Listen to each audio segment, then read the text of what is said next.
very blessed in the studio today to have with us Karrie Brothers. Karrie has a wonderful organization that focuses on, I like to call it kind of a dialectic method, but I'm not going to steal your thunder. I'm going to let you explain what you do. And she is working with a nonprofit organization to do something that I'm just absolutely impressed with. Talk about call to action. And so we're going to learn about that today. So hello, Karrie. How are you? I'm good, Kim. Thanks for having me here. Welcome. Karrie and I know each other through Women in Business, a wonderful organization that we have up in the Valley.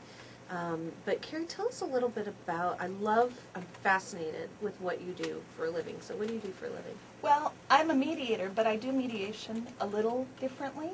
I really like to focus on conflicts between people who need to continue to work together.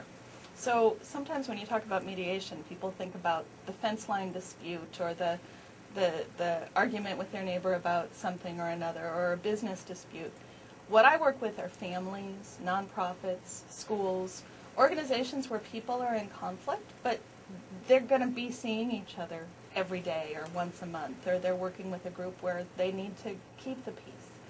And so I really focus on conciliation and teaching people how to work through that conflict, to work with each other in ways that respect other people, to be able to sit down and hear the other person, not necessarily mean that they agree with that other person, but they can respect another person and get that respect shown to them. Now, do people look you up in the phone book? I mean, how does somebody, first of all, come to that point where they recognize they need help?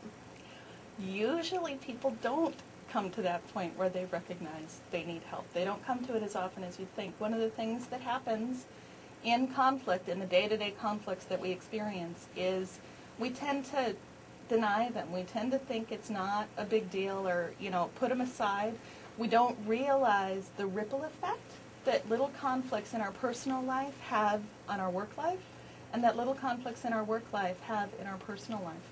I like to tell a joke about, if my son's girlfriend's parents have a fight, it's going to end up affecting my interaction with you at the next board meeting. Okay, right? Wait, stop. So you kind of lost me there. My son's girlfriend's parents, if they have a fight, then it can end up affecting my interactions with you. Oh, I see. It's kind of like that kicking the dog kind of thing. It is. It's a lot like that. And so people don't realize how much a conflict has taken a toll on them, and how much of an effect it has on everybody around them. Well, how do we function if we're that many degrees of separation being affected? I mean, that's something that, for me, it's interesting to look at how, you're right, all this butterfly effect is going on. It's a wonder any of us get along. Exactly. So what huge percentage of conflicts you're running into aren't really about the other person, right? They're about the fight they had with their husband this morning, or their kid not doing what they were supposed to do last night. Very interesting.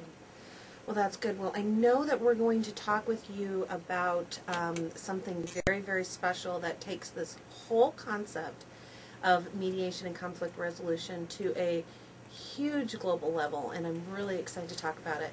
But we're going to take a break a little bit early because we want to go ahead and get the executive director of the nonprofit that you're working with on the phone with us. Wonderful. And we're going to talk a little bit more about this. So you're listening to Walk the Talk with Kim. I am Kim Ariano on Alternative Talk KKNW. Thank you.